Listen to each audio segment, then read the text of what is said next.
beaucoup de volumes, beaucoup de livres. Il a fait aussi le livre de Ashefa, c'est un livre, La guérison, Al-Shifa, oui, la guérison, et c'est aussi un livre très très important qui parle de beaucoup de maladies et aussi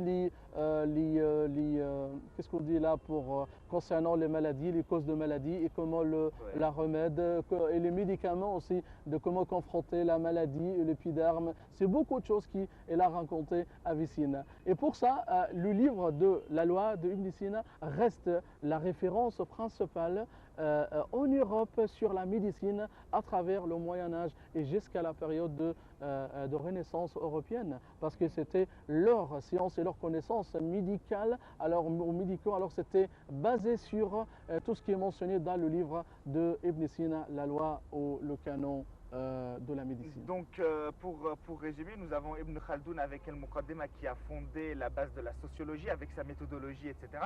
Et nous avons Avicenne, donc Ibn Sina, qui lui a fondé les bases de la médecine moderne, puisque avant même dans les pays européens, donc il y avait certaines, disons, croyances, certaines pratiques qui n'avaient rien à voir avec la médecine, qui concernaient surtout tout ce qui est avec la métaphysique, qui n'est pas vraiment scientifique. Ouais, ouais. Donc voilà, des bases. Nous allons évoquer deux autres scientifiques dans quelques instants après ce reportage, et surtout cet héritage, c'est la dernière question que je vais vous poser, Ouais. hein, donc vous avez déjà le temps d'y réfléchir. L'héritage de ces scientifiques dans le monde musulman, puisqu'on en a parlé dans le monde occidental, dans le monde musulman, où même s'il y a des scientifiques musulmans, mais ce n'est pas vraiment la référence mondiale. Donc on va voir comment est-ce qu'on peut revenir sur ces grands philosophes et reprendre sa place de pionnier justement dans les domaines scientifiques. Mais avant de parler de cela, je vous propose de partir avec encore une mosquée, un temple historique au Caire. Visitez le vieux Caire si vous venez au Caire. Vraiment, il y a surtout Al-Mugamma al-Adyan, donc le complexe le complexe des religions, des temples et des églises et des mosquées se côtoient. C'est vraiment extraordinaire. Je vous laisse regarder.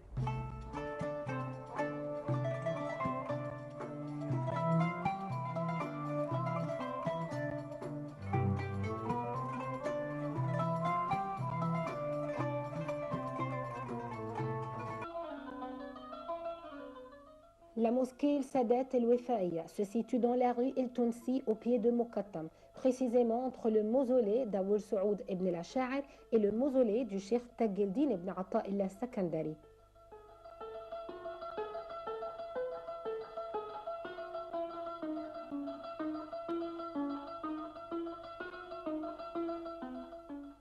Ce site a été construit à la place d'une petite zaouia connue sous le nom de Zawiyat El-Sadat Ahl el-Wafa.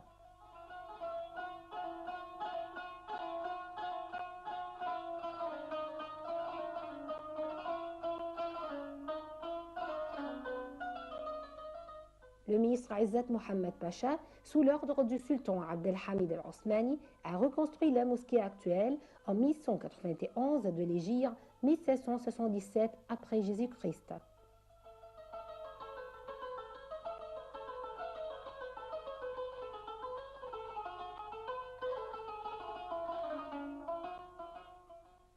L'origine du cheikh Aboul Anwar Mohammed al-Awsat ibn Mohammed Najm remonte à la famille Al-Adarissa d'Al-Ashraf au Maroc, dont les membres descendent d'Al-Hassan, fils de l'imam Ali ibn Abi Talib.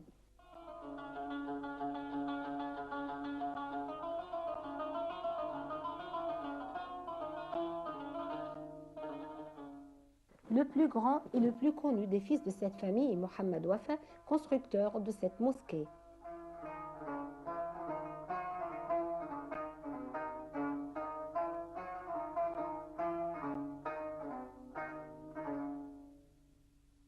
Mohammed Wafa est né à Alexandrie en 1602 de l'Hégire. C'était un homme pieux et amoureux du savoir.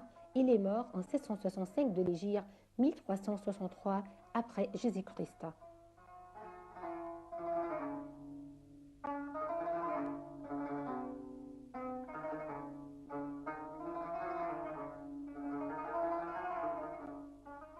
Il est enterré entre les cimetières de Cheikh Aboul Saoud ibn al-Ash'ar est celui du Cheikh Ibn Ata al-Sakandari. Il est considéré comme le chef de la famille El-Wafa'iyya et le premier à être enterré à cet endroit, la mosquée El-Wafa'iyya.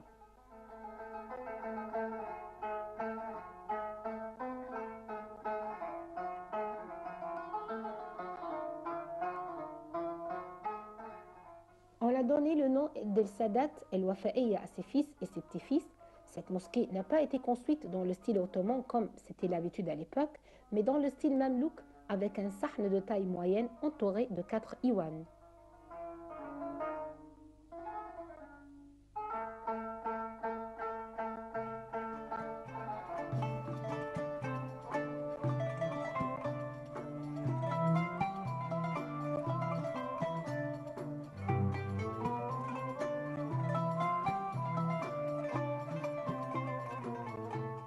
Retour à notre épisode aujourd'hui, nous parlons de grands scientifiques de l'islam, du monde musulman. Dr Ismail Hamed est avec nous, spécialiste en histoire des religions et en religion comparée. Il n'a pas voulu passer à la suite sans évoquer les découvertes importantes de Avicenne ou Ibn Sina. Ah bien sûr, Ibn Sina, il a bien discuté sur beaucoup de maladies profondément. Bien sûr, il a bien parlé sur les blessures de la tête, les blessures des os, les maladies de reins, les maladies de stomac. Et il a aussi découvert aussi la maladie de verre de ankylostome, il savait bien, il a bien décrit dans ce livre. Et même aussi les scientifiques occidentaux et les médecins occidentaux, alors ceux qui ont bien apprécié alors le travaux qu'il a fait Ibn Sina, ils ont appelé Ibn Sina comme le Cheikh Ar-Raïs. C'est le cheikh président, et aussi on l'appelle aussi comme le troisième professeur, parce qu'Aristote il était le premier professeur, et puis Farabi le deuxième professeur mondial, on parle d'un professeur mondial, et puis c'est Ibn Sina, c'est celui qui était le troisième professeur du monde entier. Et bien sûr, Ibn Sina c'est un grand personnage, un grand médecin arabe à travers l'histoire. Continuons notre série de scientifiques et de savants musulmans. Je vous rappelle, ça sera sur 2 épisodes. J'ai le plaisir d'avoir avec moi Dr Ismail Hamed pour en parler davantage, spécialiste en histoire de religion. Dr Ismail, nous allons parler d'Al-Khawarizmi. Oui, Al-Khawarizmi, il s'appelle Mohammed ibn Moussa Al-Khawarizmi. Alors, il est né à Khwarizm Shah. Khwarizm, c'est très connu, bien sûr. C'est à côté des pays de Perse. Alors, il est né en 164. Il est mort en 232. Donc, on parle d'un scientifique musulman alors, qui vivait pendant le 2e et le 3e siècle après les migrations du prophète Mahomet. Et la grande valeur pour Al-Khawarizmi, bien sûr qu'il est le fondateur de science algèbre. Donc algèbre, donc c'est grâce à lui le mot algèbre ou les algorithmes ou l'algorithme, c'est tout ça, c'est grâce à son nom. Parce qu'Al-Khawarizmi c'était prononcé par les scientifiques occidentaux comme algorithme, algorithmie. Et puis c'est logarithmie ou algorithmie. En même temps, il a écrit aussi un livre. C'est un de ses livres le plus important, c'est sur les bases et les principes de algèbre, et c'est au algèbre comme on dit en arabe. C'est le même mot alors qui était traduit par les Européens pour la science de algèbre. Donc c'était une fondation unique pour un scientifique musulman comme Al-Khawarizmi, c'est lui qui alors mettait les bases de tout ça. Donc on parle à nouveau Euclide, peut-être elle est plus célèbre et le plus important, même plus que Euclide, l'Alexandrin, ou les scientifiques alexandrins, c'est lui qui a vécu pendant 280 avant Jésus-Christ. Il était un grand professeur de mathématiques et de géométrie dans l'Académie d'Alexandrie. Il est aussi, on peut dire qu'il est un contrepart ou quelqu'un qui est rival comme Pythagore dans l'histoire de la géométrie. Pythagore aussi, il a fait l'apprentissage de tout ça, il a été enseigné de toutes ses connaissances géométriques en Égypte aussi. Donc c'est toujours, alors l'Égypte, alors se rattache de l'histoire de la géométrie, de la mathématique et tout ça. Mais Al-Khawarizmi, alors c'est un scientifique musulman, alors qui a fait beaucoup de contributions très importantes pour développer alors les sciences. Et beaucoup des choses qu'on a qui appartient à lui. Parmi les contributions les plus importantes de Alors, Al-Khwarizmi. peut-être il y a une chose, si on parle de la fondation de Algèbre, okay, et même les mots de logarithme et tout ça, ce qu'on utilise beaucoup dans les sciences mathématiques, alors c'était grâce à lui. Peut-être il y a un point négatif qui se rattache de Al-Khwarizmi, c'est lui qui a utilisé pour la première fois les chiffres indiens. Donc c'est lui qui a déplacé les chiffres indiens. Alors il faut préciser, les chiffres qu'on utilise, hein, vous avez sur votre clavier, etc., que vous écrivez, ce sont des chiffres arabes. Les chiffres latins, les chiffres romains, donc c'est les croix, les V, les bâtons, le croix V bâton, ça vous rappelle peut-être un sketch. Sinon, les chiffres qu'on utilise, nous, ici dans le monde arabe, ce sont les chiffres indiens. Donc voilà, le Khwarizmi a préféré les chiffres indiens aux chiffres a plutôt utilisé les chiffres indiens. Oui, parce que Khwarizm alors se trouve pas loin de l'Inde, donc il y a beaucoup d'influence alors indienne sur les musulmans là-bas. Donc pour lui, il faut aussi distinguer aux gens que les chiffres, ce qu'on utilise actuellement, sont des chiffres indiens. Et les chiffres qui sont utilisés actuellement en Europe, 1, 2, 3, 4 et tout ça, ils sont les chiffres arabes originaux.